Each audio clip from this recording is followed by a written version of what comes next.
ஒருவர் நன்றாக ஒது செய்து 2 4 ரக்காத்துக்கள், இந்த ஹதீஸை அறிவிக்கும் ராவிக்கு 2 ரக்காத்தா 4 ரக்காத்தா என்பது சந்தேகம் வந்துவிட்டது. தொழுது அதில் நன்றாக ருக்கு செய்து பயபக்தியோடு தொழுது விட்டு அல்லாஹு தாலாவிடம் பாவ மன்னிப்பு கேட்டால் அவருக்கு மன்னிப்பு வழங்கப்படுகிறது என்று ரசூலுல்லாஹி ஸல்லல்லாஹு அலைஹி வஸல்லம் அவர்கள் கூற, தாம் கேட்டதாக அதற்கு அபூ தர்தா ரலியல்லாஹு அவர்கள் அறிவிக்கிறார்கள்.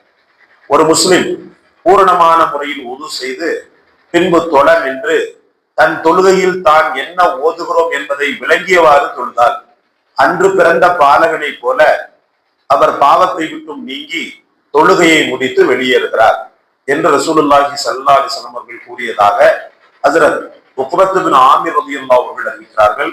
முஸ்தரக் ஹாக்கிம். அவ்வளவு பெரிய பாக்கியத்தை அல்லாஹ் அளித்திருக்கிறார். பூரணமான முறையில் உது செய்து, பூரணமான முறையில் உது என்பது ஆரம்பத்தில் பிஸ்மி சொல்லி